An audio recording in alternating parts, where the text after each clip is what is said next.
بسم الله الرحمن الرحيم. ألف لام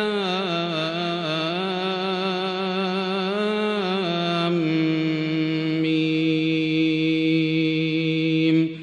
ذلك الكتاب لا ريب فيه هدى للمتقين الذين يؤمنون بالغيب ويقيمون الصلاة ومما رزقناهم ينفقون والذين يؤمنون بما أنزل إليك وما أنزل من قبلك وبالآخرة هم يوقنون أولئك على هدى من ربهم وأولئك هم المفلحون. إن الذين كفروا سواء عليهم أأنذرتهم أم لم تنذرهم لا يؤمنون. ختم الله على قلوبهم وعلى سمعهم وعلى أبصارهم غشاوة ولهم عذاب عظيم. ومن الناس من يقول آمنا بالله وباليوم الآخر وما هم بمؤمنين يخادعون الله والذين آمنوا وما يخدعون إلا أنفسهم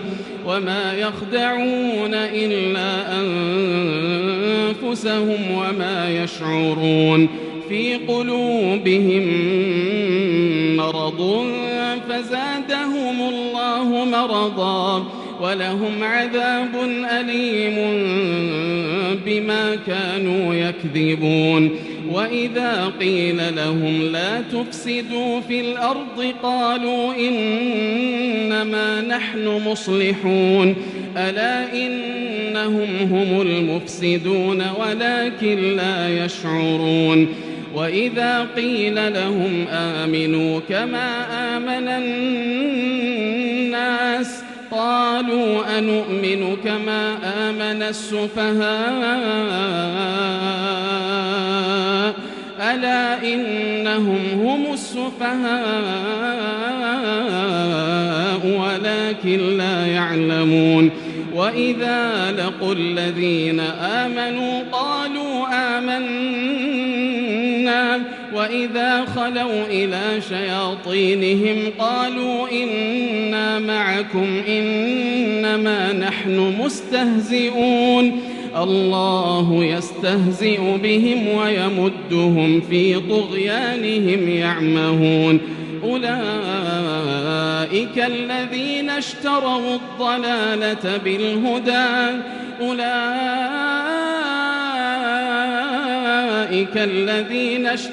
الضلالة بالهدى فما ربحت تجارتهم وما كانوا مهتدين. مثلهم كمثل الذي استوقد نارا فلما أضاءت ما حوله ذهب الله بنورهم وتركهم في ظلمات لا يبصرون. صم بكم عمي فهم لا يرجعون. أو كصيب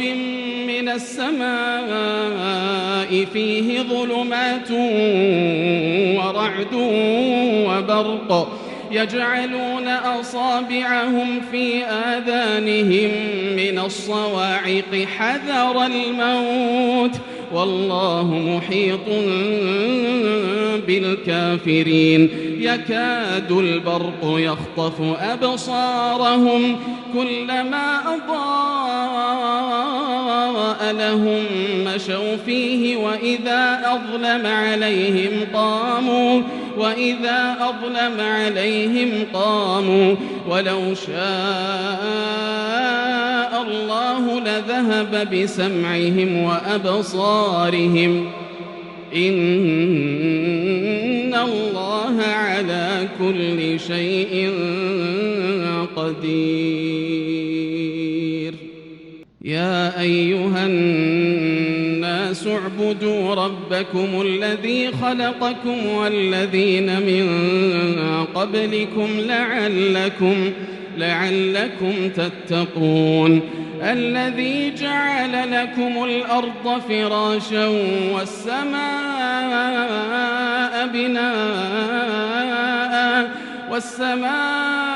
بناء وأنزل من السماء ماء فأخرج به من الثمرات رزقا لكم فلا تجعلوا لله أندادا وأنتم تعلمون. وإن كنتم في ريب مما نزلنا على عبدنا فأتوا بسورة من مثله وادعوا شهداءكم من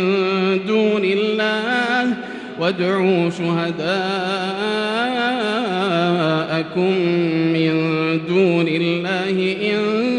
كنتم صادقين. فإن لم تفعلوا ولن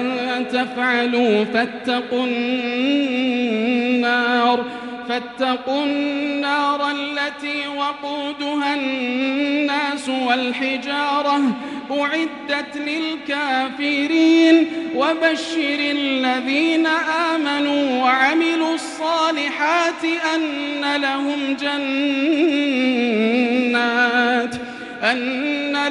جنات تجري من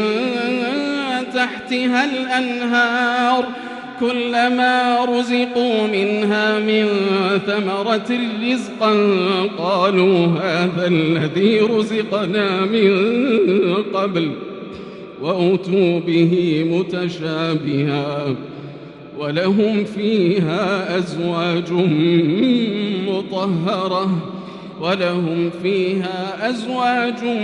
مطهرة وهم فيها خالدون. إن الله لا يستحيي أن يضرب مثلا ما بعوضة فما فوقها فأما الذين آمنوا فيعلمون أنه الحق من ربهم وأما الذين كفروا فيقولون ماذا أراد الله بهذا مثلا يضل به كثيرا ويهدي به كثيرا وما يضل به إلا الفاسقين الذين ينقضون عهد الله من بعد ميثاقه ويقطعون ما أمر الله به أن يوصل ويفسدون في الأرض أولئك هم الخاسرون. كيف تكفرون بالله وكنتم أمواتا فأحياكم ثم يميتكم ثم يحييكم ثم إليه ترجعون. هو الذي خلق لكم ما في الأرض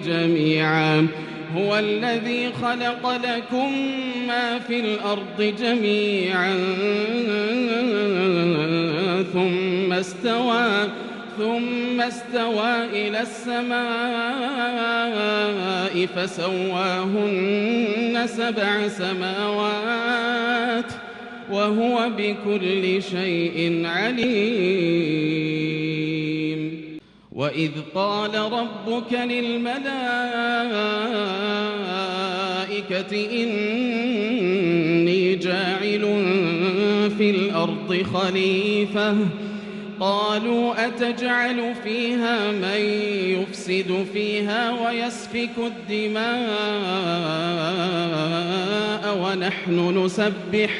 ونحن نسبح بحمدك ونقدس لك قال إني أعلم ما لا تعلمون وعلم آدم الأسماء كلها ثم عرضهم على الملائكة فقال أنبئوني بأسماء هؤلاء إن كنتم صادقين قالوا سبحانك لا علم لنا إلا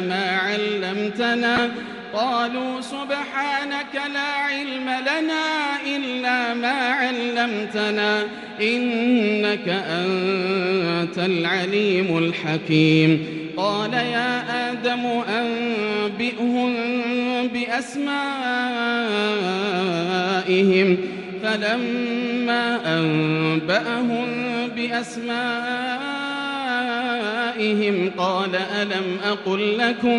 قال ألم أقل لكم إني أعلم غيب السماوات والأرض وأعلم ما تبدون وما كنتم تكتمون وإذ قلنا للملائكة اسجدوا لآدم فسجدوا إلا إبليس أبى واستكبر وكان من الكافرين وقلنا يا آدم اسكن أنت وزوجك الجنة وكلا منها رغدا حيث شئتما ولا تقربا هذه الشجرة فتكونا من الظالمين فأزلهما الشيطان عنها فأخرجهما مما كانا فيه وقلنا اهبطوا بعضكم لبعض عدو ولكم في الأرض مستقر ومتاع إلى حين فتلقى آدم من ربه كلمات فتاب عليه إنه هو التواب الرحيم قلنا اهبطوا منها جميعا فإما يأتينكم مني هدى فمن تبع هداي فلا خوف عليهم ولا هم يحزنون والذين كفروا وكذبوا بآياتنا أولئك أصحاب النار هم فيها خالدون يا بني إسرائيل اذكروا نعمتي التي أنعمت عليكم وأوفوا بعهدي أوف بعهدكم وإياي فارهبون وآمنوا بما أنزلت مصدقا لما معكم ولا تكونوا أول كافر به ولا تشتروا بآياتي ثمنا قليلا وإياي فاتقون ولا تلبسوا الحق بالباطل وتكتموا الحق وأنتم تعلمون وأقيموا الصلاة وآتوا الزكاة واركعوا مع الراكعين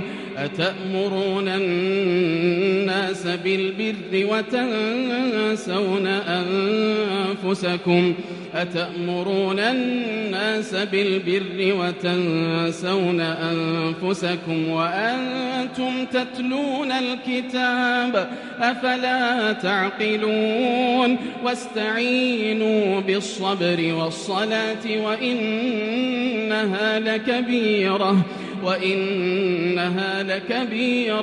إلا على الخاشعين الذين يظنون أنهم ملاقو ربهم وأنهم إليه راجعون يا بني إسرائيل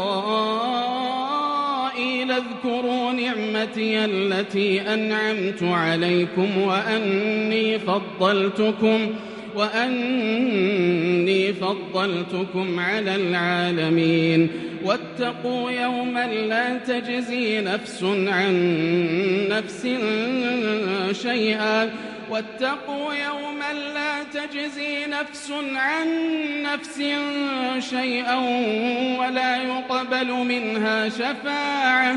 ولا يقبل منها شفاعة ولا يؤخذ منها عدل ولا هم ينصرون وإذ نجيناكم من آل فرعون يسومونكم سوء العذاب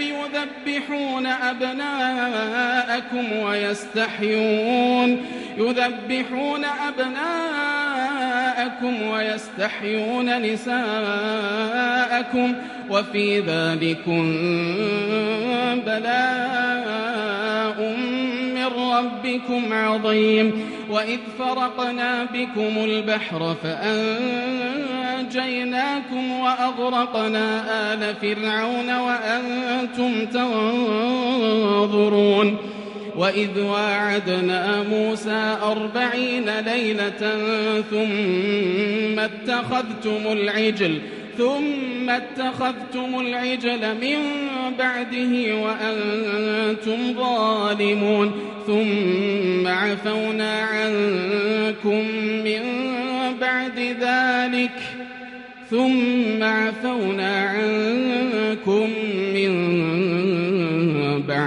ذلك لعلكم تشكرون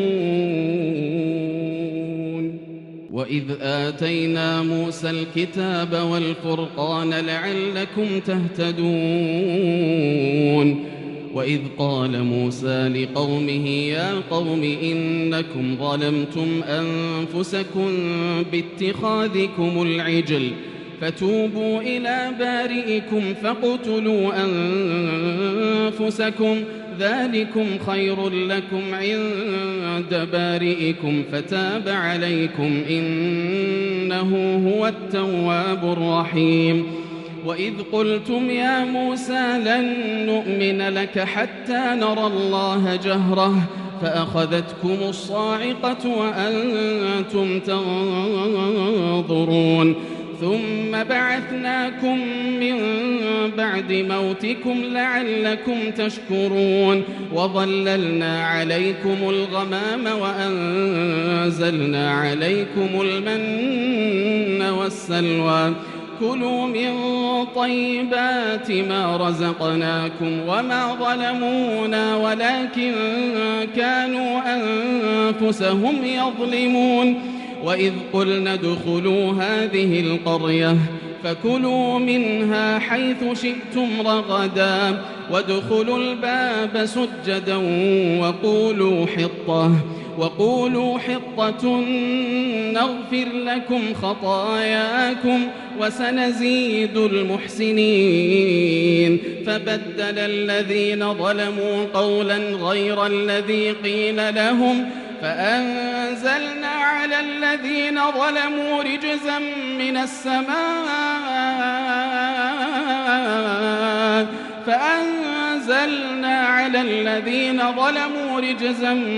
السماء بما كانوا يفسقون وإذ استسقى موسى لقومه فقلنا اضرب بعصاك الحجر فانفجرت منه 12 عينا قد علم كل أناس مشربهم كلوا واشربوا من رزق الله ولا تعثوا في الأرض مفسدين وإذ قلتم يا موسى لن نصبر على طعام واحد فادع لنا ربك يخرج لنا مما تنبت الأرض من من بقلها وقثائها وفومها وعدسها وبصلها قال أتستبدلون الذي هو أدنى بالذي هو خير اهبطوا مصرا فإن لكم ما سألتم وضربت عليهم الذلة والمسكنة وباءوا بغضب من الله ذلك بأنهم كانوا يكفرون بآيات الله ويقتلون النبيين بغير الحق ذلك بما عصوا وكانوا يعتدون إن الذين آمنوا والذين هادوا والنصارى والصابئين من آمن بالله واليوم الآخر وعمل صالحا فلهم أجرهم عند ربهم ولا خوف عليهم ولا هم يحزنون وإذ أخذنا ميثاقكم ورفعنا فوقكم الطور خذوا ما آتيناكم بقوة واذكروا ما فيه لعلكم تتقون ثم توليتم من بعد ذلك فلولا فضل الله عليكم ورحمته لكنتم من الخاسرين ولقد علمتم الذين اعتدوا منكم في السبت فقلنا لهم كونوا قردة خاسئين فجعلناها نكالا لما بين يديها وما خلفها وموعظة للمتقين وإذ قال موسى لقومه إن الله يأمركم أن تذبحوا بقرة قالوا أتتخذنا هزوا قال أعوذ بالله أن أكون من الجاهلين قالوا ادع لنا ربك يبين لنا ما هي قال إنه يقول إنها بقرة لا فارض ولا بكر عوان بين ذلك فافعلوا ما تؤمرون قالوا ادع لنا ربك يبين لنا ما لونها قال إنه يقول إنها بقرة صفراء فاقع لونها تسر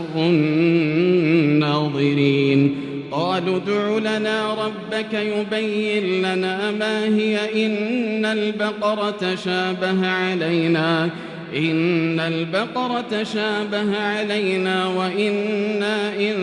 شاء الله لمهتدون قال إنه يقول إنها بقرة لا ذلول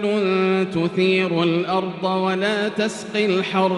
ولا تسقي الحرث مسلمة لا شية فيها قالوا الآن جئت بالحق فذبحوها وما كادوا يفعلون وإذ قتلتم نفسا فادارأتم فيها والله مخرج ما كنتم تكتمون فقلنا اضربوه ببعضها كذلك يحيي الله الموتى ويريكم آياته لعلكم تعقلون ثم قست قلوبكم من بعد ذلك فهي كالحجارة أو أشد قسوة وإن من الحجارة لما يتفجر منه الأنهار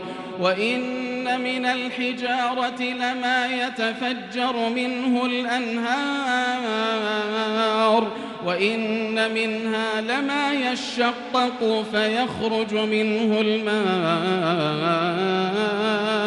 وإن منها لما يهبط من خشية الله وما الله بغافل عما تعملون. أفتطمعون أن يؤمنوا لكم وقد كان فريق منهم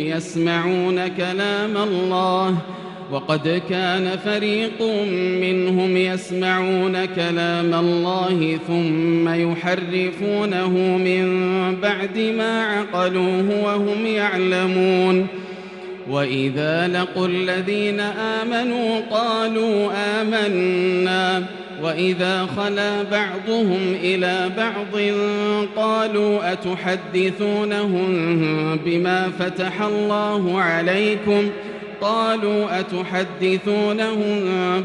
فتح الله عليكم ليحاجوكم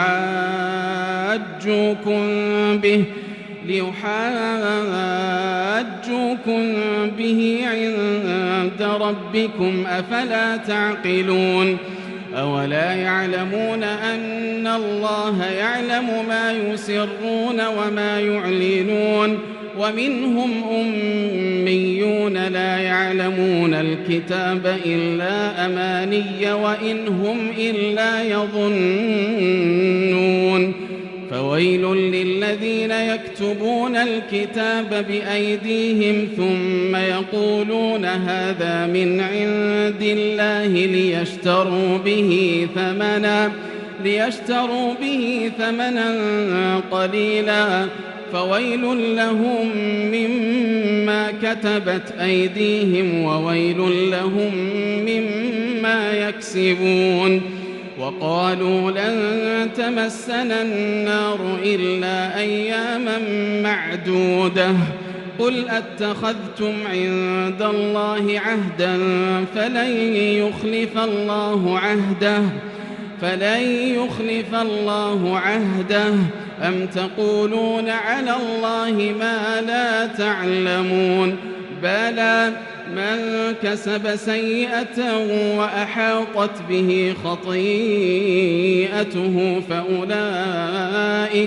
فأولئك أصحاب النار هم فيها خالدون. والذين آمنوا وعملوا الصالحات أولئك أصحاب الجنة هم فيها خالدون. وإذ أخذنا ميثاق بني إسرائيل لا تعبدون إلا الله وبالوالدين إحسانا وذي القربى واليتامى والمساكين وقولوا للناس حسنا وأقيموا الصلاة وآتوا الزكاة ثم توليتم إلا قليلا منكم وأنتم معرضون. وإذ أخذنا ميثاقكم لا تسفكون دماءكم ولا تخرجون أنفسكم من دياركم ثم أقررتم وأنتم تشهدون. ثم أنتم هؤلاء تقتلون أنفسكم وتخرجون فريقا منكم من ديارهم تظاهرون عليهم بالإثم والعدوان وإن يأتوكم أسارى تفادوهم وهو محرم عليكم إخراجهم أفتؤمنون ببعض الكتاب وتكفرون ببعض فما جزاء من يفعل ذلك منكم إلا خزي في الحياة الدنيا ويوم القيامة يردون إلى أشد العذاب وما الله بغافل عما تعملون. أولئك الذين اشتروا الحياة الدنيا بالآخرة فلا يخفف عنهم العذاب ولا هم ينصرون. ولقد آتينا موسى الكتاب وقفينا من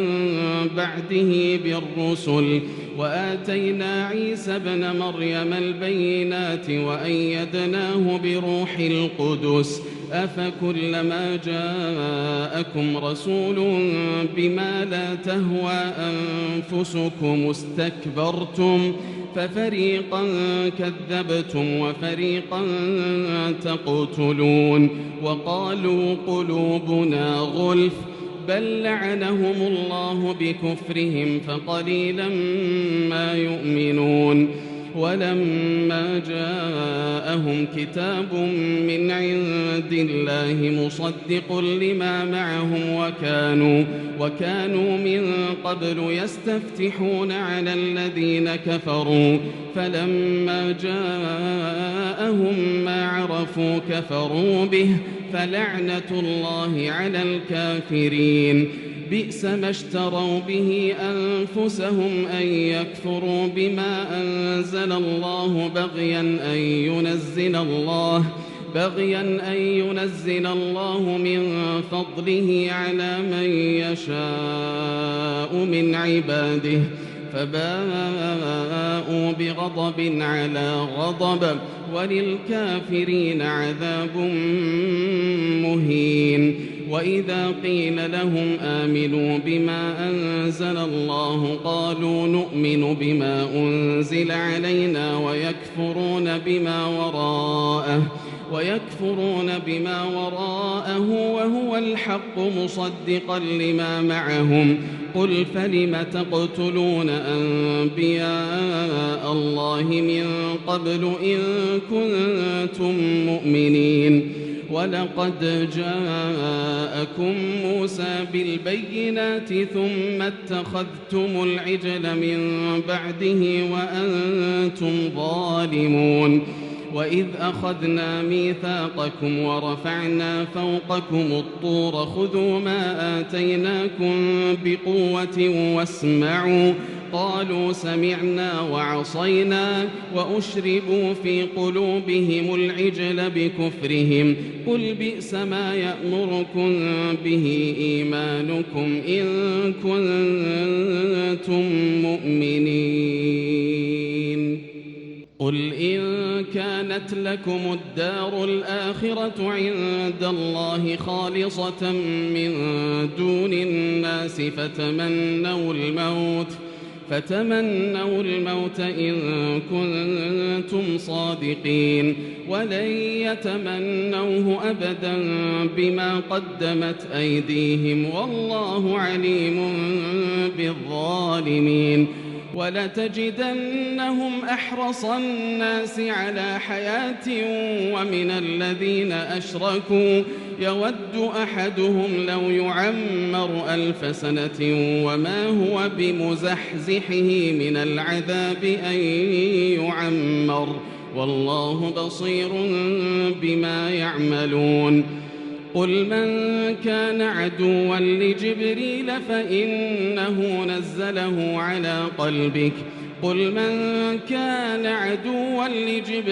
فإنه نزله على قلبك بإذن الله مصدقا لما بين يديه وهدى وبشرى للمؤمنين من كان عدوا لله وملائكته ورسله وجبريل وميكال فإن الله عدو للكافرين ولقد أنزلنا إليك آيات بينات وما يكفر بها إلا الفاسقون أوكلما عاهدوا عهدا نبذه فريق منهم بل أكثرهم لا يؤمنون ولما جاءهم رسول من عند الله مصدق لما معهم نبذ فريق من الذين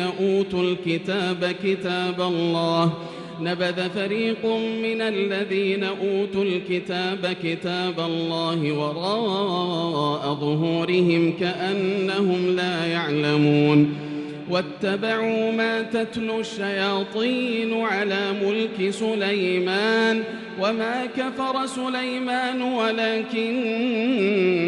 الشياطين كفروا يعلمون الناس السحر وما أنزل أنزل على الملكين ببابل هاروت وماروت وما يعلمان من أحد حتى يقولا إنما نحن فتنة فلا تكفر فيتعلمون منهما ما يفرقون به بين المرء وزوجه وما هم بضارين به من أحد إلا بإذن الله ويتعلمون ما يضرهم ولا ينفعهم ولقد علموا لمن اشتراه ما له في الآخرة من خلاق ولبئس ما شروا به أنفسهم لو كانوا يعلمون ولو أنهم آمنوا واتقوا لمثوبة من عند الله خير لو كانوا يعلمون يا أيها الذين آمنوا لا تقولوا راعنا وقولوا انظرنا واسمعوا وللكافرين عذاب أليم ما يود الذين كفروا من أهل الكتاب ولا المشركين أن ينزل عليكم من خير من ربكم والله يختص برحمته من يشاء والله يختص برحمته من يشاء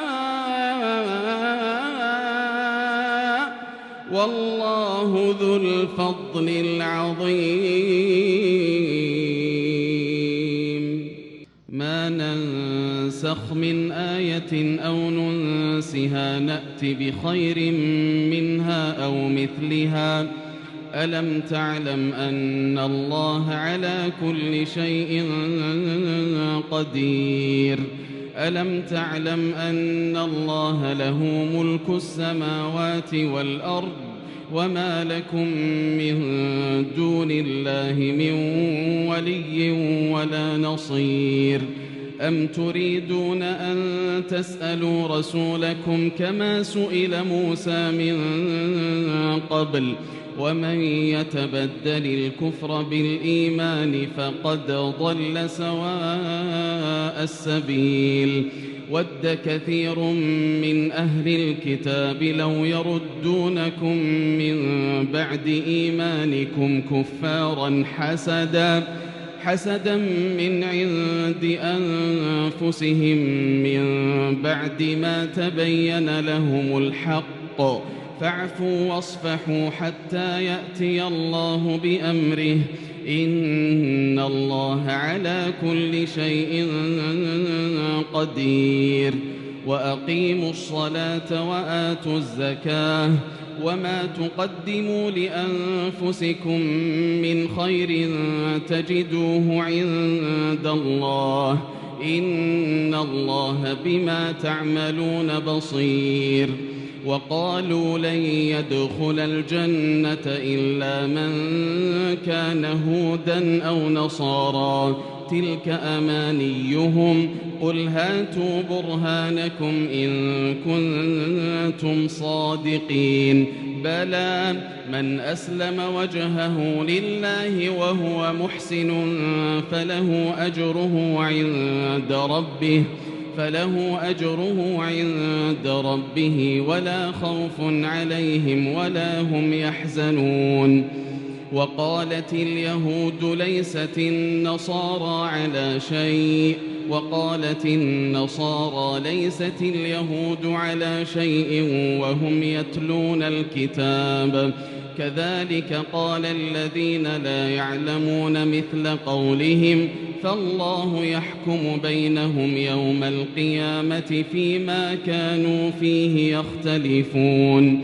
ومن أظلم ممن منع مساجد الله أن يذكر فيها اسمه وسعى في خرابها ومن أظلم ممن منع مساجد الله أن يذكر فيها اسمه وسعى في خرابها أولئك ما كان لهم أن يدخلوها إلا خائفين لهم في الدنيا خزي ولهم في الآخرة عذاب عظيم ولله المشرق والمغرب فأينما تولوا فثم وجه الله إن الله واسع عليم وقالوا اتخذ الله ولدا سبحانه بل له ما في السماوات والأرض كل له قانتون بديع السماوات والأرض وإذا قضى أمرا فإنما يقول له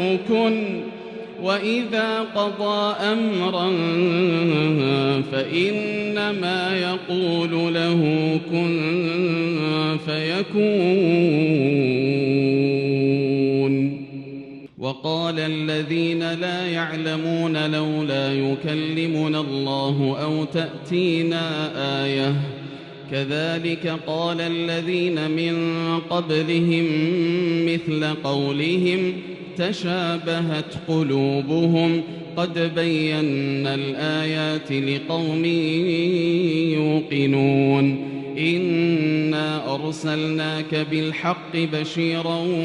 ونذيرا ولا تسأل عن أصحاب الجحيم ولن ترضى عنك اليهود ولا النصارى حتى تتبع ملتهم قل إن هدى الله هو الهدى ولئن اتبعت أهواءهم بعد الذي جاءك من العلم ما لك من الله من ولي ولا نصير الذين آتيناهم الكتاب يتلونه حق تلاوته أولئك يؤمنون به ومن يكفر به فأولئك هم الخاسرون يا بني إسرائيل اذكروا نعمتي التي أنعمت عليكم وأني فضلتكم على العالمين واتقوا يوما لا تجزي نفس عن نفس شيئا ولا يقبل منها عدل ولا تنفعها شفاعة ولا هم ينصرون وإذ ابتلى إبراهيم ربه بكلمات فأتمهن قال إني جاعلك للناس إماما قال ومن ذريتي قال لا ينال عهد الظالمين وإذ جعلنا البيت مثابة للناس وأمنا واتخذوا من مقام إبراهيم مصلى وعهدنا إلى إبراهيم وإسماعيل أن طهر بيتي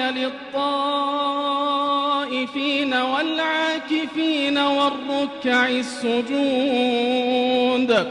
وإذ قال إبراهيم رب اجعل هذا بلدا آمنا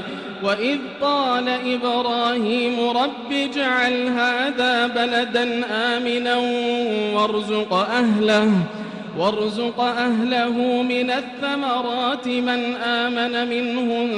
بالله واليوم الآخر قال ومن كفر فأمتعه قليلا ثم أضطره إلى عذاب النار وبئس المصير وإذ يرفع إبراهيم القواعد من البيت وإسماعيل ربنا تقبل منا إنك أنت السميع العليم ربنا واجعلنا مسلمين لك ومن ذريتنا أمة مسلمة لك وأرنا مناسكنا وتب علينا إنك أنت التواب الرحيم ربنا وابعث فيهم رسولا منهم يتلو عليهم آياتك ويعلمهم الكتاب والحكمة ويزكيهم إنك أنت العزيز الحكيم ومن يرغب عن ملة إبراهيم إلا من سفه نفسه ولقد اصطفيناه في الدنيا وإنه في الآخرة لمن الصالحين إذ قال له ربه أسلم قال أسلمت لرب العالمين ووصى بها إبراهيم بنيه ويعقوب يا بني إن الله اصطفى لكم الدين ووصى بها إبراهيم بنيه ويعقوب يا بني إن الله اصطفى لكم الدين فلا تموتن إلا وأنتم مسلمون أم كنتم شهداء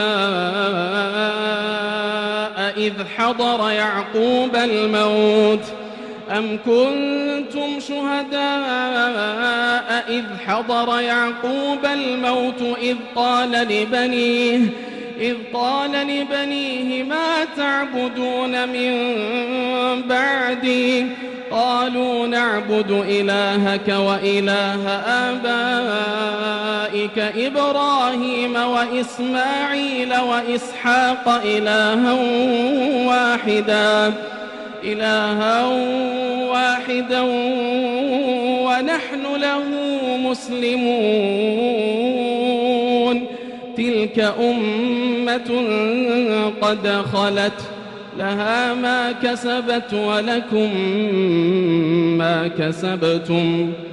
ولا تسألون عما كانوا يعملون وقالوا كونوا هودا أو نصارى تهتدوا قل بل ملة إبراهيم حنيفا وما كان من المشركين قولوا آمنا بالله وما أنزل إلينا وما أنزل إلى إبراهيم وإسماعيل وإسحاق ويعقوب والأسباط وما أوتي موسى وعيسى وما أوتي النبيون من ربهم لا نفرق بين أحد منهم ونحن له مسلمون فإن آمنوا بمثل ما آمنتم به فقد اهتدوا وإن تولوا فإنما هم في شقاق فسيكفيكهم الله وهو السميع العليم صبغة الله ومن أحسن من الله صبغة ونحن له عابدون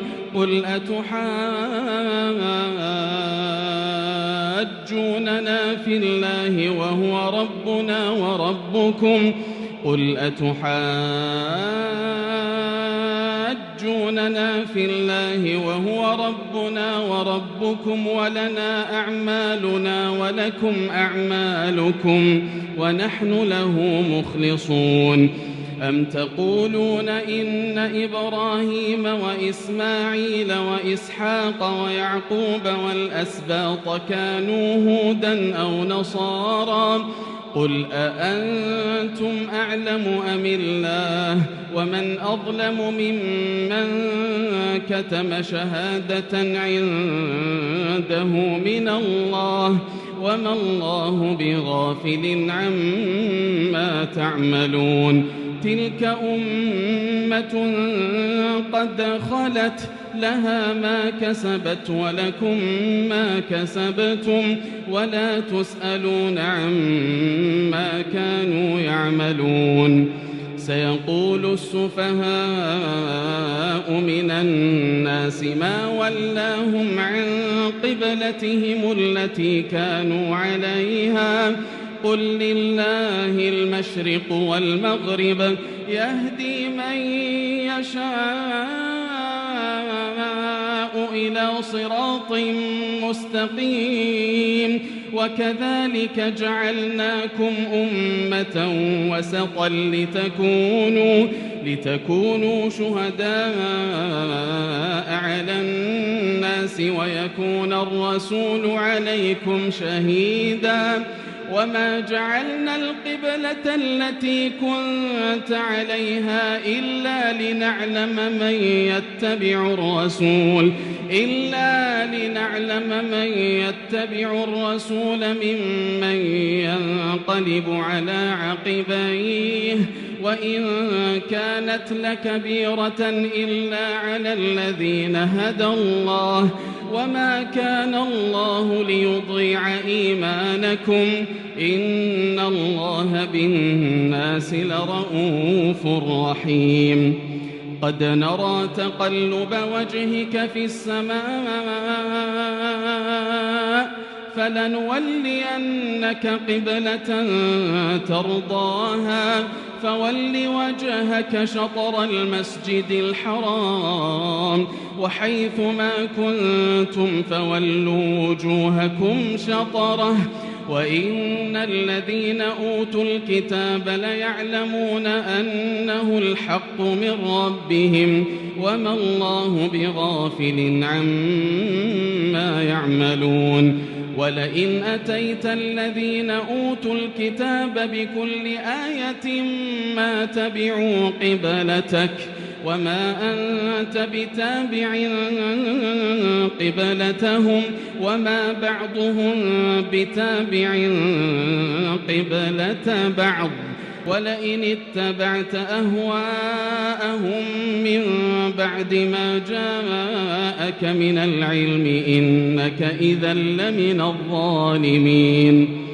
الذين آتيناهم الكتاب يعرفونه كما يعرفون أبناءهم وإن فريقا منهم ليكتمون الحق وهم يعلمون الحق من ربك فلا تكونن من الممترين ولكل وجهة هو موليها فاستبقوا الخيرات أينما تكونوا يأت بكم الله جميعا إن الله على كل شيء قدير ومن حيث خرجت فول وجهك شطر المسجد الحرام وإنه للحق من ربك وما الله بغافل عما تعملون ومن حيث خرجت فول وجهك شطر المسجد الحرام وحيث ما كنتم فولوا وجوهكم شطره لئلا يكون للناس عليكم حجة إلا الذين ظلموا منهم فلا تخشوهم واخشوني ولأتم نعمتي عليكم ولعلكم تهتدون كما أرسلنا فيكم رسولا منكم يتلو عليكم آياتنا ويزكيكم ويعلمكم الكتاب والحكمة ويعلمكم ما لم تكونوا تعلمون فاذكروني أذكركم واشكروا لي ولا تكفرون. يا أيها الذين آمنوا استعينوا بالصبر والصلاة إن الله مع الصابرين. ولا تقولوا لمن يقتل في سبيل الله أموات بل أحياء ولكن لا تشعرون. ولنبلونكم بشيء من الخوف والجوع ونقص من الأموال والأنفس والثمرات وبشر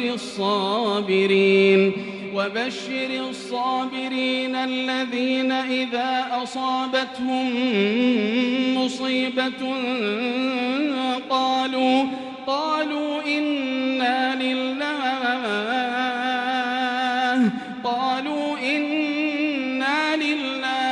وإنا إليه راجعون. أولئك عليهم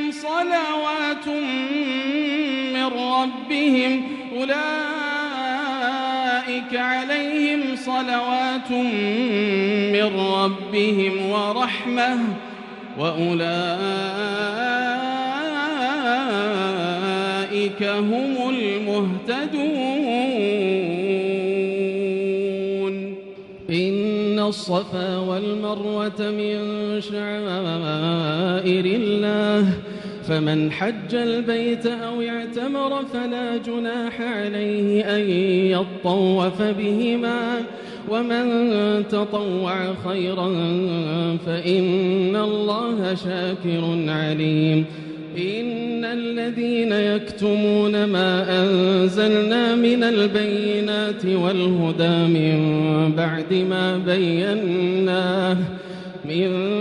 بعد ما بيناه للناس في الكتاب أولئك يلعنهم الله ويلعنهم اللاعنون. إلا الذين تابوا وأصلحوا وبينوا فأولئك أتوب عليهم وأنا التواب الرحيم. إن الذين كفروا وماتوا وهم كفار أولئك عليهم لعنة الله والملائكة والناس أجمعين خالدين فيها لا يخفف عنهم العذاب ولا هم ينظرون. وإلهكم إله واحد لا إله إلا هو الرحمن الرحيم. إن في خلق السماوات والأرض واختلاف الليل والنهار والفلك التي تجري في البحر بما ينفع الناس وما أنزل الله من السماء من ماء فأحيا به الأرض بعد موتها وبث فيها من كل دابة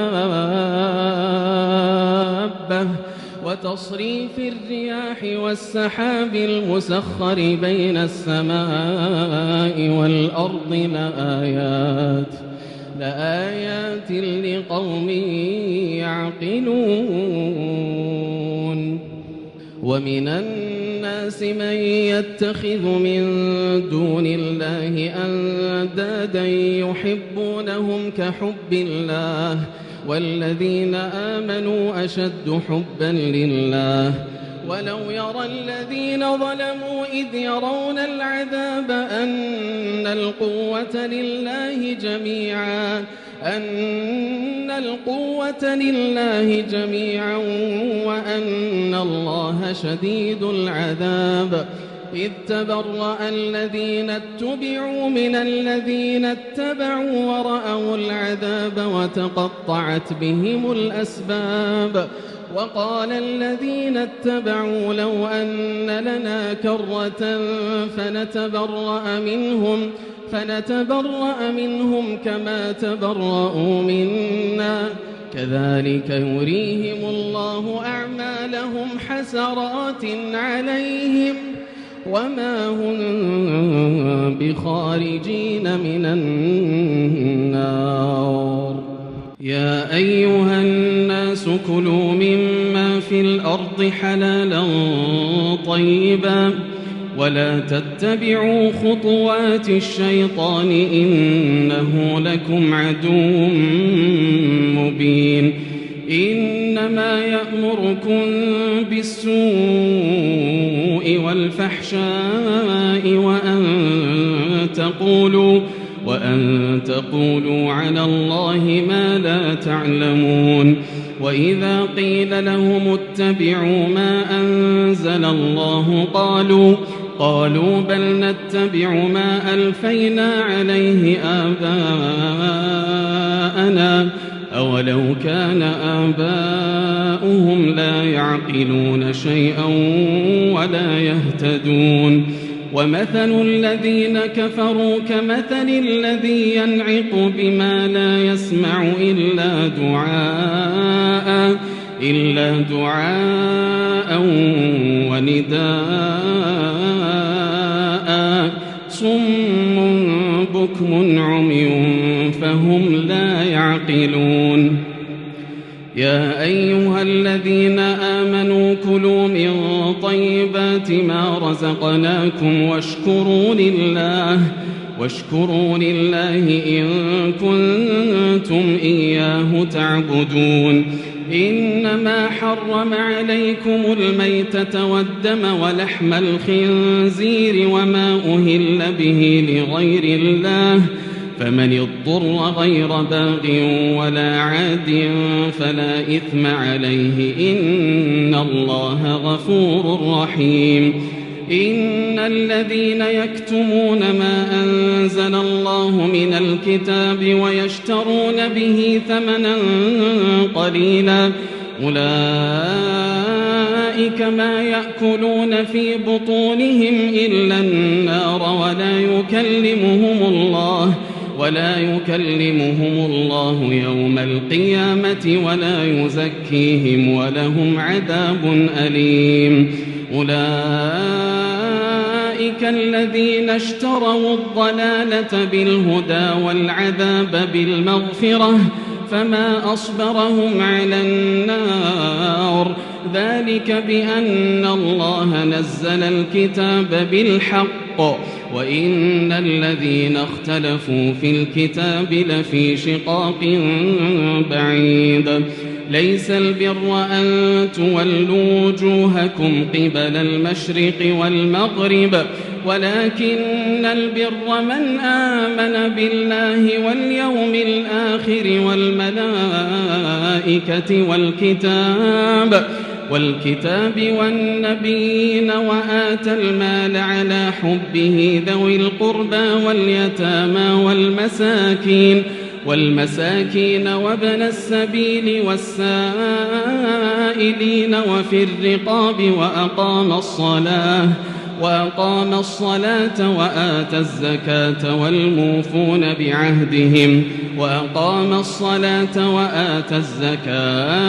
والموفون بعهدهم إذا عاهدوا والصابرين في البأساء والضراء وحين البأس أولئك الذين صدقوا وأولئك هم المتقون. يا أيها الذين آمنوا كتب عليكم القصاص في القتلى الحر بالحر والعبد بالعبد والأنثى بالأنثى فمن عفي له من أخيه شيء فاتباع بالمعروف وأداء إليه بإحسان ذلك تخفيف من ربكم ورحمة فمن اعتدى بعد ذلك فله عذاب أليم. ولكم في القصاص حياة يا أولي الألباب لعلكم تتقون. كتب عليكم إذا حضر أحدكم الموت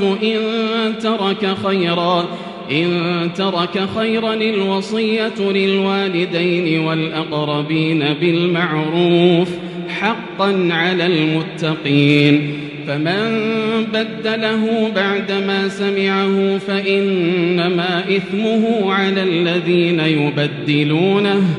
إن الله سميع عليم. فمن خاف من موص جنفا أو إثما فأصلح بينهم فلا إثم عليه إن الله غفور رحيم. يا أيها الذين آمنوا كتب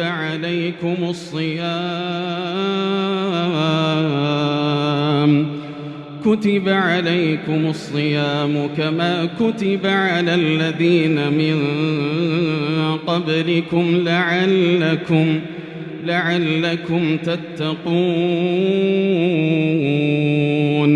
أياما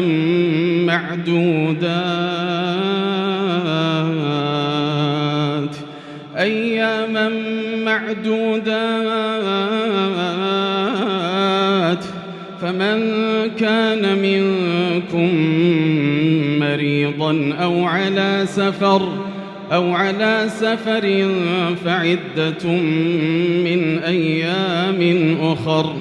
وعلى الذين يطيقونه فدية طعام مسكين فمن تطوع خيرا فهو خير له وأن تصوموا خير لكم إن كنتم تعلمون.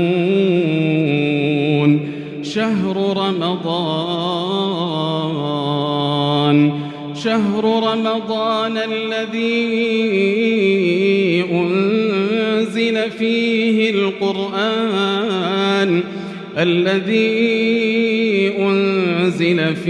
القرآن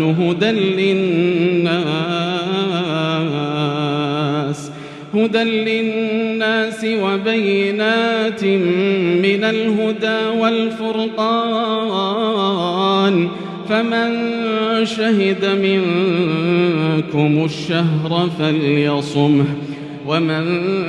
كان مريضا أو على سفر فعدة من أيام أخر. يريد الله بكم اليسر ولا يريد بكم العسر ولتكملوا العدة ولتكبروا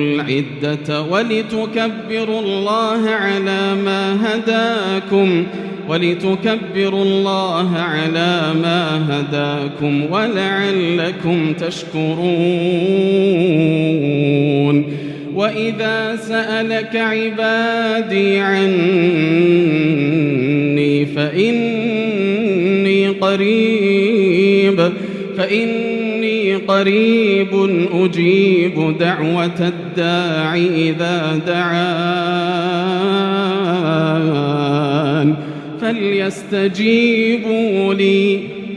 فليستجيبوا لي وليؤمنوا بي لعلهم يرشدون. أحل لكم ليلة الصيام الرفث إلى نسائكم هن لباس لكم وأنتم لباس لهن. علم الله أنكم كنتم تختانون أنفسكم فتاب عليكم وعفى عنكم فالآن باشروهن وابتغوا ما كتب الله لكم وكلوا واشربوا حتى يتبين لكم الخيط الأبيض من الخيط الأسود من الفجر ثم أتموا الصيام إلى الليل ولا تباشروهن وأنتم عاكفون في المساجد تلك حدود الله فلا تقربوها كذلك يبين الله آياته للناس لعلهم يتقون ولا تأكلوا أموالكم بينكم بالباطل وتدلوا بها إلى الحكام لتأكلوا فريقا من أموال الناس بالإثم وأنتم تعلمون يسألونك عن الأهلة قل هي مواقيت للناس والحج وليس البر بأن تأتوا البيوت من ظهورها ولكن البر من اتقى وأتوا البيوت من أبوابها واتقوا الله لعلكم تفلحون وقاتلوا في سبيل الله الذين يقاتلونكم ولا تعتدوا إن الله لا يحب المعتدين واقتلوهم حيث ثقفتموهم وأخرجوهم من حيث أخرجوكم والفتنة أشد من القتل ولا تقاتلوهم عند المسجد الحرام حتى يقاتلوكم فيه فإن قاتلوكم فاقتلوهم كذلك جزاء الكافرين فإن انتهوا فإن الله غفور رحيم وقاتلوهم حتى لا تكون فتنة ويكون الدين لله فإن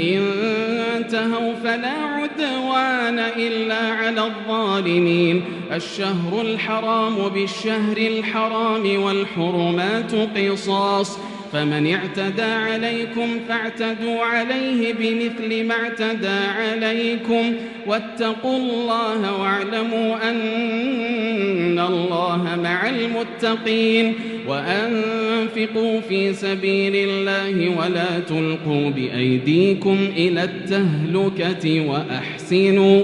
إن الله يحب المحسنين وأتموا الحج والعمرة لله فإن أحصرتم فما استيسر من الهدي ولا تحلقوا رؤوسكم حتى يبلغ الهدي محله فمن كان منكم مريضا أو به أذى من رأسه ففدية من صيام أو صدقة أو نسك فإذا أمنتم فمن تمتع بالعمرة إلى الحج فما استيسر من الهدي فمن لم يجد فصيام 3 أيام في الحج و7 إذا رجعتم تلك 10 كاملة ذلك لمن لم يكن أهله حاضر المسجد الحرام واتقوا الله واعلموا أن الله شديد العقاب الحج أشهر معلومات فمن فرض فيهن الحج فلا رفث ولا فسوق ولا جدال في الحج وما تفعلوا من خير يعلمه الله وتزودوا فإن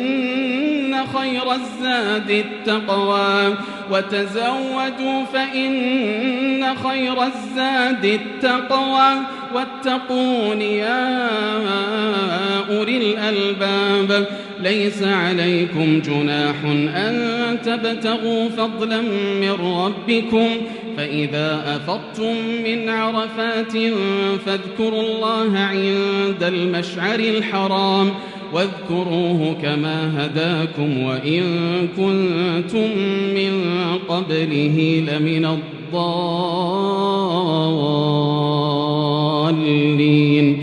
ثم أفيضوا من حيث أفاض الناس واستغفروا الله إن الله غفور رحيم فإذا قضيتم مناسككم فاذكروا الله كذكركم آباءكم أو أشد ذكرا فمن الناس من يقول ربنا آتنا في الدنيا وما له في الآخرة من خلاق ومنهم من يقول ربنا آتنا في الدنيا حسنة وفي الآخرة حسنة وقنا عذاب النار أولئك لهم نصيب مما كسبوا والله سريع الحساب واذكروا الله في أيام معدودات فمن تعجل في يومين فلا إثم عليه ومن تأخر فلا إثم عليه لمن اتقى واتقوا الله واعلموا أنكم إليه تحشرون ومن الناس من يعجبك قوله في الحياة الدنيا ويشهد الله على ما في قلبه وهو ألد الخصام وإذا تولى سعى في الأرض ليفسد فيها ويهلك الحرث والنسل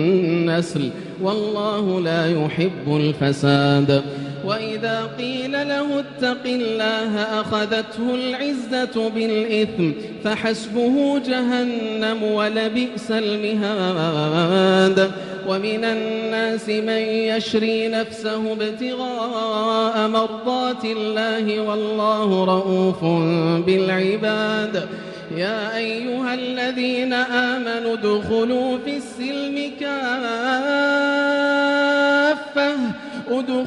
في السلم كافة ولا تتبعوا خطوات الشيطان إنه لكم عدو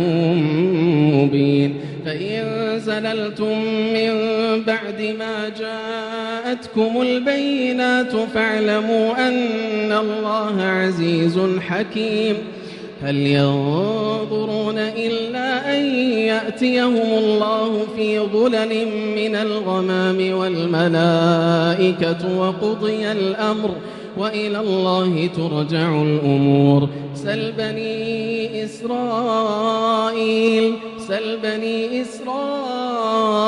كم آتيناهم من آية بينة ومن يبدل نعمة الله من بعد ما جاءته فإن الله شديد العقاب زين للذين كفروا الحياة الدنيا ويسخرون من الذين آمنوا والذين اتقوا فوقهم يوم القيامة والله يرزق من يشاء بغير حساب كان الناس أمة واحدة فبعث الله النبيين مبشرين ومنذرين وأنزل معهم الكتاب بالحق ليحكم بين الناس فيما اختلفوا فيه وما اختلف فيه إلا الذين أوتوه من بعد ما جاءتهم البينات بغيا بينهم فهدى الله الذين آمنوا لما اختلفوا فيه من الحق بإذنه والله يهدي من يشاء إلى صراط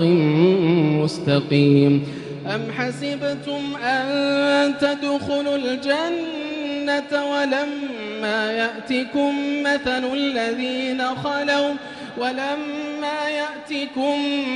الذين خلوا من قبلكم مستهم البأساء والضراء وزلزلوا حتى يقول الرسول والذين آمنوا معه متى نصر الله ألا إن نصر الله قريب يسألونك ماذا ينفقون قل ما أنفقتم من خير فللوالدين والأقربين واليتامى والمساكين وابن السبيل وما تفعلوا من خير فإن الله به عليم. كتب عليكم القتال وهو كره لكم وعسى أن تكرهوا شيئا وهو خير لكم وعسى أن تحبوا شيئا وهو شر لكم والله يعلم وأنتم لا تعلمون. يسألونك عن الشهر الحرام قتال فيه قل قتال فيه كبير وصد عن سبيل الله وكفر به والمسجد الحرام وإخراج أهله منه أكبر عند الله والفتنة أكبر من القتل ولا يزالون يقاتلونكم حتى يردوكم عن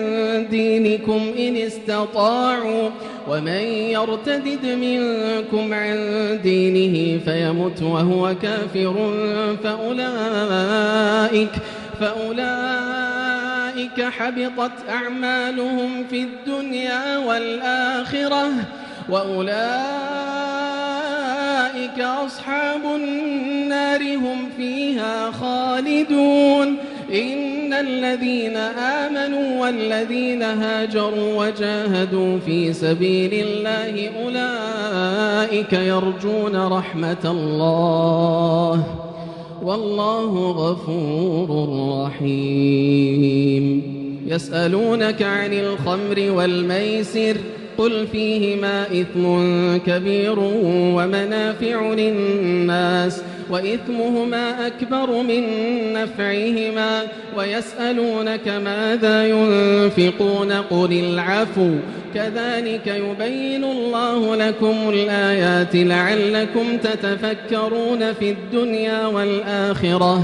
ويسألونك عن اليتامى قل إصلاح لهم خير وإن تخالطوهم فإخوانكم والله يعلم المفسد من المصلح ولو شاء الله لأعنتكم إن الله عزيز حكيم. ولا تنكحوا المشركات حتى يؤمنوا ولأمة مؤمنة خير من مشركة ولو أعجبتكم ولا تنكحوا المشركين حتى يؤمنوا ولعبد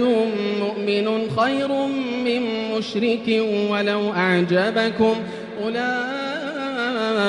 يدعون إلى النار والله يدعو إلى الجنة والمغفرة بإذنه ويبين آياته للناس لعلهم يتذكرون. ويسألونك عن المحيض قل هو أذى فاعتزلوا النساء في المحيض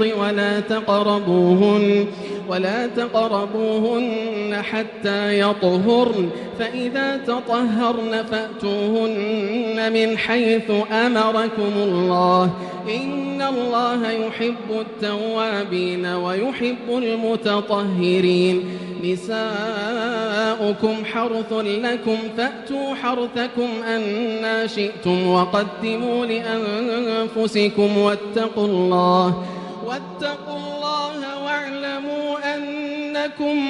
ملاقوه وبشر المؤمنين. ولا تجعلوا الله عرضة لأيمانكم أن تبروا وتتقوا وتصلحوا بين الناس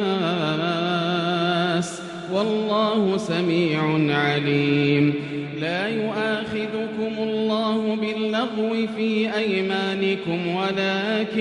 ولكن يؤاخذكم بما كسبت قلوبكم والله غفور حليم. للذين يؤلون من نسائهم تربص 4 أشهر فإن فاءوا فإن الله غفور رحيم. وإن عزموا الطلاق فإن الله سميع عليم. والمطلقات يتربصن بأنفسهن 3 قروء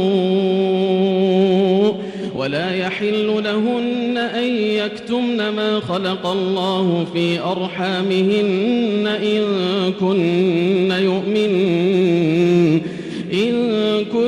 يؤمن بالله واليوم الآخر وبعولتهن أحق بردهن في ذلك إن أرادوا إصلاحا ولهن مثل الذي عليهن بالمعروف وللرجال عليهن درجة والله عزيز حكيم. الطلاق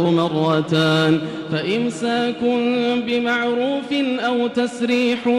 بإحسان ولا يحل لكم أن تأخذوا مما آتيتموهن شيئا إلا أن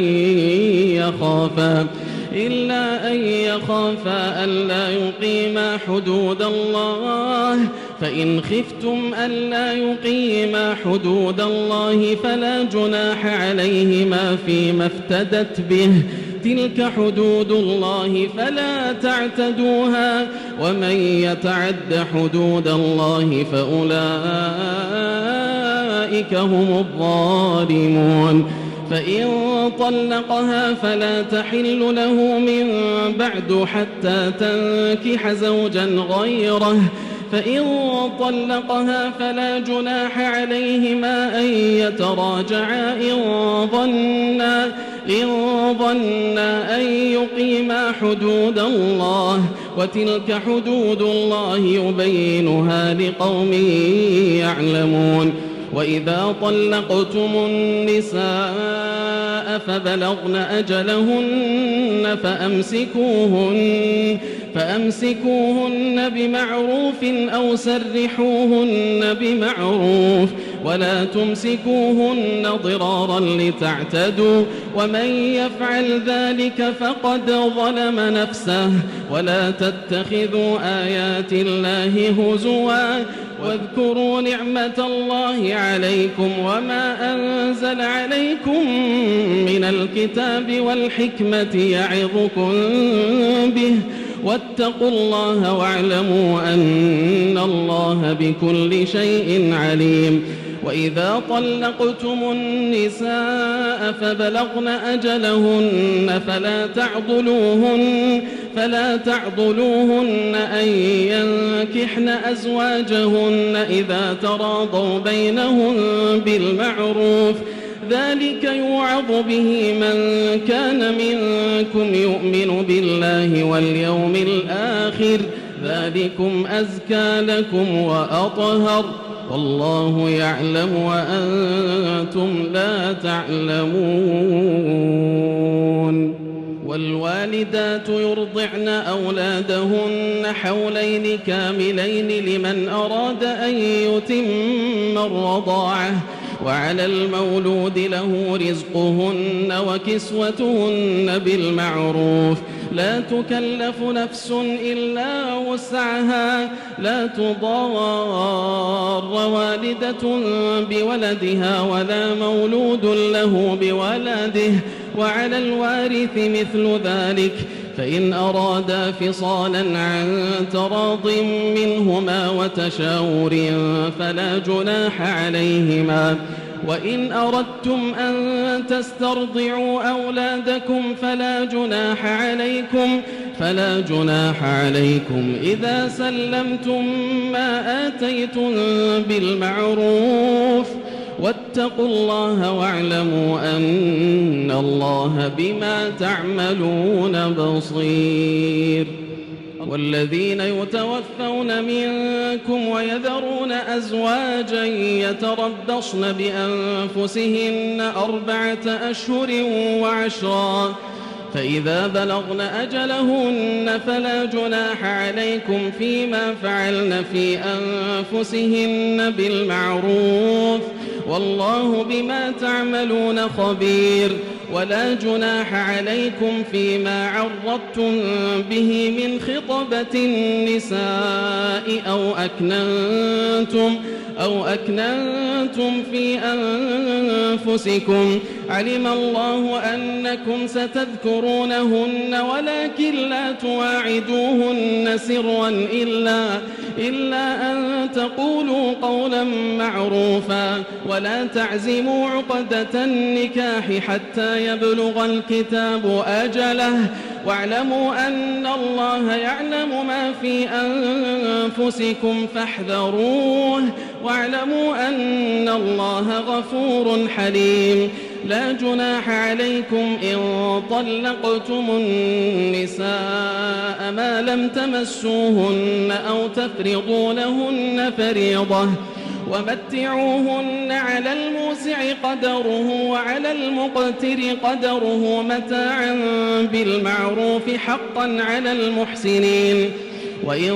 طلقتموهن من قبل أن تمسوهن وقد فرضتم لهن فريضة فنصف ما فرضتم إلا أن يعفون أو يعفو الذي بيده عقدة النكاح وأن تعفوا أقرب للتقوى ولا تنسوا الفضل بينكم إن الله بما تعملون بصير حافظوا على الصلوات والصلاة الوسطى وقوموا لله قانتين فإن خفتم فرجالا أو ركبانا فإذا أمنتم فاذكروا الله كما علمكم ما لم تكونوا تعلمون والذين يتوفون منكم ويذرون أزواجا وصية لأزواجهم متاعا إلى الحول غير إخراج فإن خرجن فلا جناح عليكم فيما فعلن في أنفسهن من معروف والله عزيز حكيم وللمطلقات متاع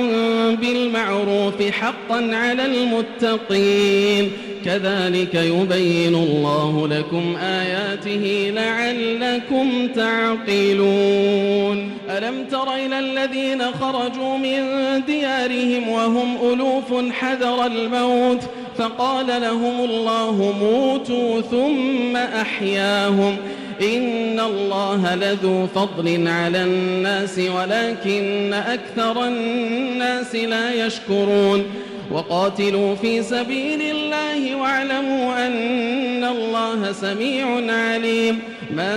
ذا الذي يقرض الله قرضا حسنا فيضاعفه له أضعافا كثيرة والله يقبض ويبسط وإليه ترجعون ألم تر إلى الملأ من بني إسرائيل من بعد موسى إذ قالوا لنبي له ابعث لنا ملكا نقاتل في سبيل الله قال هل عسيتم إن كتب عليكم القتال ألا تقاتلوا قالوا وما لنا ألا نقاتل في سبيل الله وقد أخرجنا من ديارنا وأبنائنا فلما كتب عليهم القتال تولوا إلا قليلا منهم والله عليم بالظالمين وقال لهم نبيهم إن الله قد بعث لكم طالوت ملكا قالوا أنى يكون له الملك علينا ونحن أحق بالملك منه ولم يؤت سعة من المال قال إن الله اصطفاه عليكم وزاده بسطة في العلم والجسم والله يؤتي ملكه من يشاء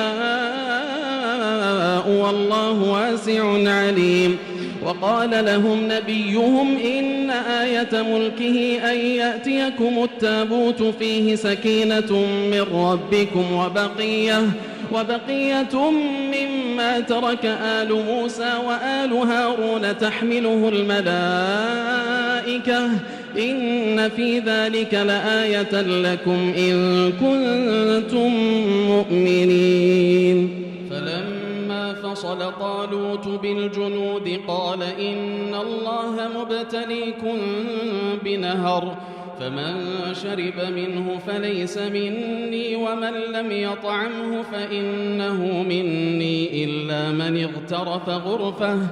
إلا من اغترف غرفة بيده فشربوا منه إلا قليلا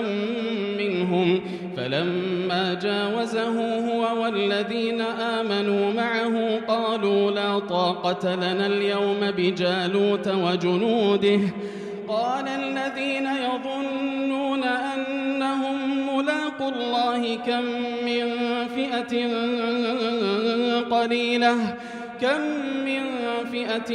قليلة غلبت فئة كثيرة بإذن الله والله مع الصابرين ولما برزوا لجالوت وجنوده قالوا ربنا أفرغ علينا صبرا وثبت أقدامنا وانصرنا على القوم الكافرين فهزموهم بإذن الله وقتل داود جالوت وآتاه الله الملك والحكمة وعلمه مما يشاء ولولا دفع الله الناس بعضهم ببعض لفسدت الأرض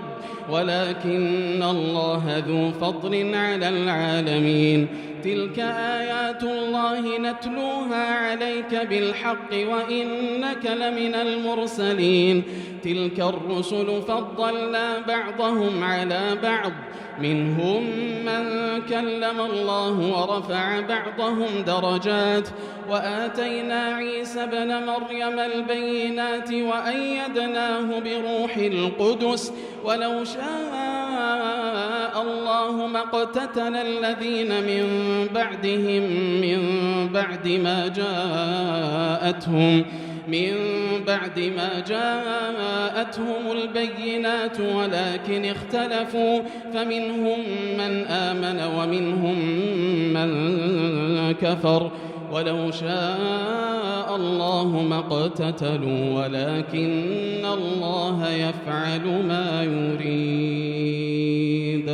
يا أيها الذين آمنوا أنفقوا مما رزقناكم من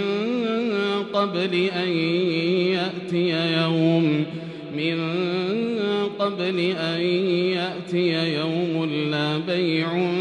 فيه ولا خلة ولا شفاعة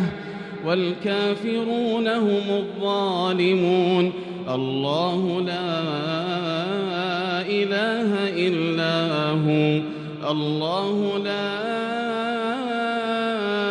إله إلا هو الحي القيوم لا تأخذه سنة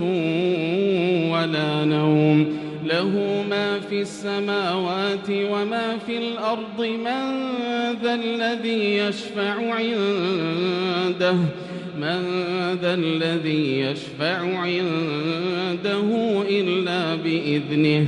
يعلم ما بين أيديهم وما خلفهم ولا يحيطون بشيء من علمه إلا بما شاء وسع كرسيه السماوات والأرض ولا يؤوده حفظهما وهو العلي العظيم لا إكراه في الدين قد تبين الرشد من الغي فمن يكفر بالطاغوت ويؤمن بالله فقد استمسك بالعروة الوثقى لا انفصام لها والله سميع عليم الله ولي الذين آمنوا يخرجهم من الظلمات إلى النور والذين كفروا أولياؤهم الطاغوت يخرجونهم من النور إلى الظلمات أولئك أصحاب النار هم فيها خالدون ألم تر إلى الذي حاج إبراهيم في ربه أن آتاه الله الملك إذ قال إبراهيم ربي الذي يحيي ويميت قال أنا أحيي وأميت قال إبراهيم فإن الله يأتي بالشمس من المشرق فأت بها من المغرب فبهت الذي كفر والله لا يهدي القوم الظالمين أو كالذي مر على قرية وهي خاوية على عروشها قال أنى يحيي هذه الله بعد موتها فأماته الله 100 عام ثم بعثه قال كم لبثت قال لبثت يوما أو بعض يوم قال بل لبثت 100 عام فانظر إلى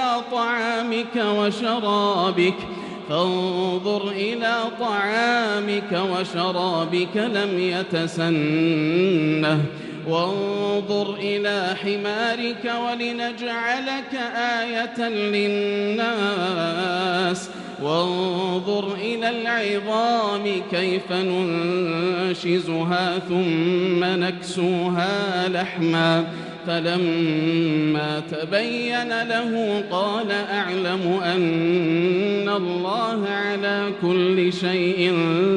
قدير وإذ قال إبراهيم رب أرني كيف تحيي الموتى قال أولم تؤمن قال بلى ولكن ليطمئن قلبي قال فخذ 4 من الطير فصرهن إليك ثم اجعل على كل جبل منهن جزءا ثم ادعهن يأتينك سعيا واعلم أن الله عزيز حكيم مثل الذين ينفقون أموالهم في سبيل الله كمثل حبة أنبتت 7 سنابل في كل سنبلة 100 حبة والله يضاعف لمن يشاء والله واسع عليم الذين ينفقون أموالهم في سبيل الله ثم لا يتبعون ما أنفقوا منا ولا أذى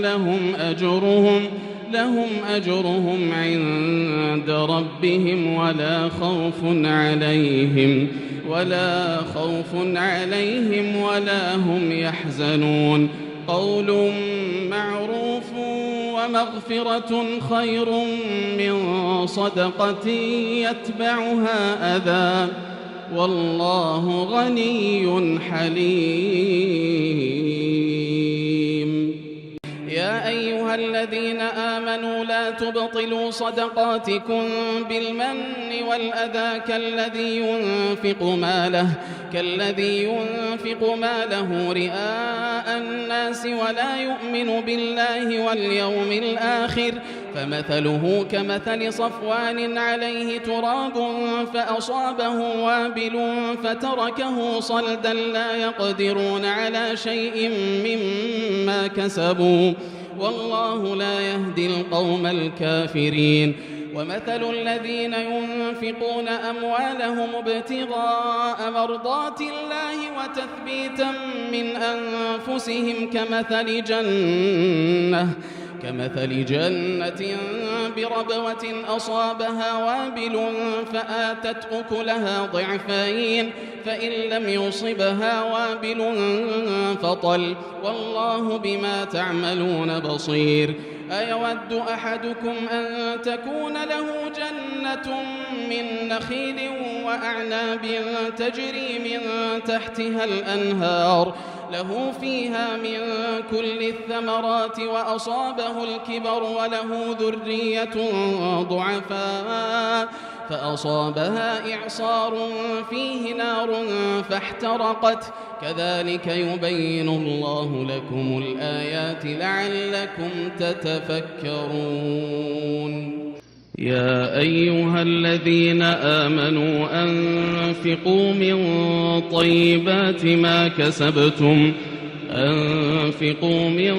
طيبات ما كسبتم ومما أخرجنا لكم من الأرض ولا تيمموا الخبيث منه تنفقون ولستم بآخذيه إلا أن تغمضوا فيه واعلموا أن الله غني حميد الشيطان يعدكم الفقر ويأمركم بالفحشاء والله يعدكم مغفرة منه وفضلا والله واسع عليم يؤتي الحكمة من يشاء ومن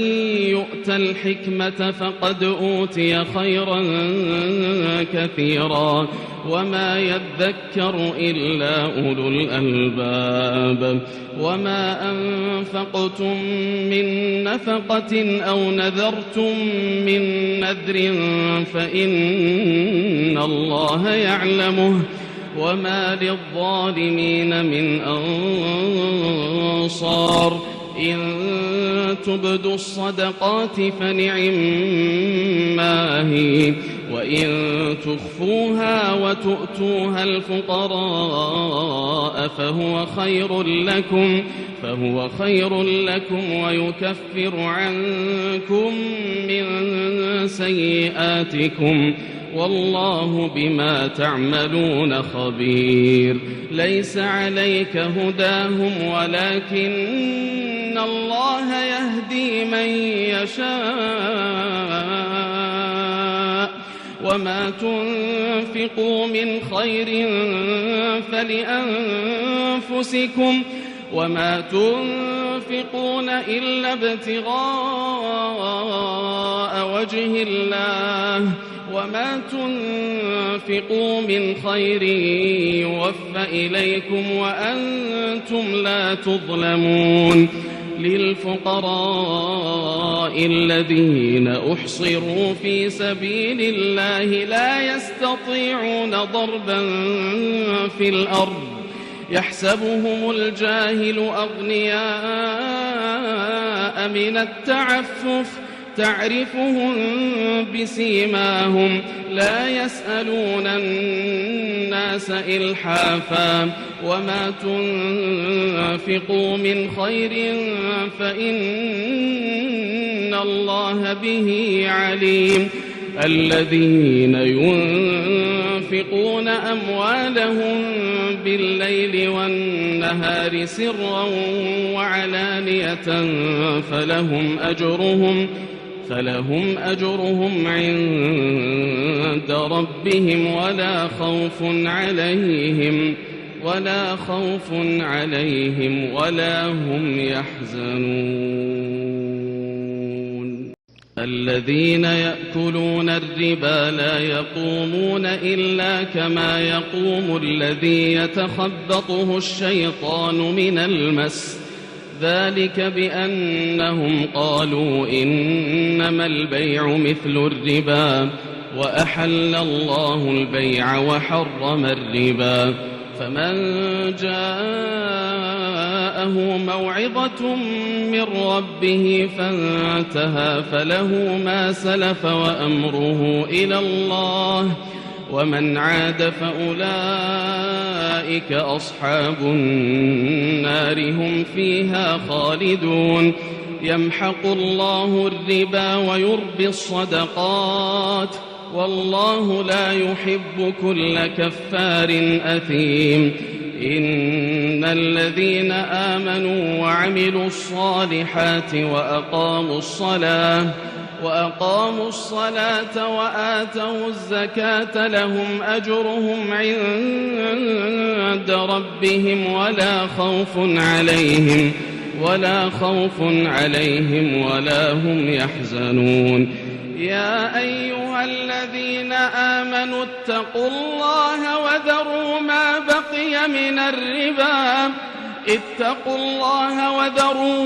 بقي من الربا إن كنتم مؤمنين، فإن لم تفعلوا فأذنوا بحرب من الله ورسوله، وإن تبتم فلكم رؤوس أموالكم لا تظلمون ولا تظلمون. وإن كان ذو عسرة فنظرة إلى ميسرة، وأن تصدقوا خير لكم إن كنتم تعلمون. واتقوا يوما ترجعون فيه إلى الله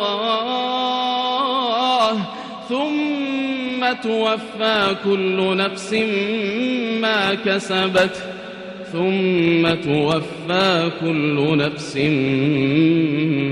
كسبت وهم لا يظلمون. يا أيها الذين آمنوا إذا تداينتم بدين إلى أجل مسمى فاكتبوه، وليكتب بينكم كاتب بالعدل، ولا يأب كاتب أن يكتب كما علمه الله، فليكتب وليملل الذي عليه الحق وليتق الله ربه ولا يبخس منه شيئا، فإن كان الذي عليه الحق سفيها أو ضعيفا أو لا يستطيع أن يمل هو فليملل وليه بالعدل، واستشهدوا شهيدين من رجالكم، فإن لم يكونا رجلين فرجل وامرأتان ممن ترضون من الشهداء أن تضل إحداهما فتذكر إحداهما الأخرى، ولا يأبى الشهداء إذا ما دعوا، ولا تسأموا أن تكتبوه صغيرا أو كبيرا إلى أجله، ذلكم أقسط عند الله وأقوم للشهادة وأدنى ألا ترتابوا، إلا أن تكون تجارة حاضرة تديرونها بينكم فليس عليكم جناح ألا تكتبوها، وأشهدوا إذا تبايعتم، ولا يضار كاتب ولا شهيد، وإن تفعلوا فإنه فسوق بكم، واتقوا الله ويعلمكم الله والله بكل شيء عليم. وإن كنتم على سفر ولم تجدوا كاتبا فرهان مقبوضة، فإن أمن بعضكم بعضا فليؤدي الذي اؤتمن أمانته وليتق الله ربه ولا تكتموا الشهادة، ومن يكتمها فإنه آثم قلبه، والله بما تعملون عليم. لله ما في السماوات وما في الأرض، وإن تبدوا ما في أنفسكم أو تخفوه يحاسبكم به الله، فيغفر لمن يشاء ويعذب من يشاء، والله على كل شيء قدير. آمن الرسول بما أنزل إليه من ربه والمؤمنون كل آمن بالله وملائكته وكتبه ورسله لا نفرق بين أحد من رسله وقالوا سمعنا وأطعنا غفرانك ربنا وإليك المصير لا يكلف الله نفسا إلا وسعها لها ما كسبت وعليها ما اكتسبت ربنا لا تؤاخذنا إن نسينا ربنا لا تؤاخذنا إن نسينا أو أخطأنا ربنا ولا تحمل علينا إصرا كما حملته على الذين من قبلنا ربنا ولا تحملنا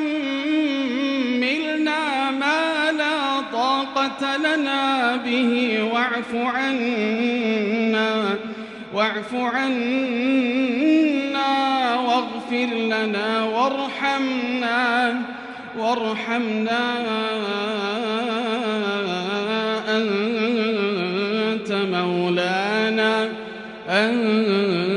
أنت مولانا فانصرنا على القوم الكافرين.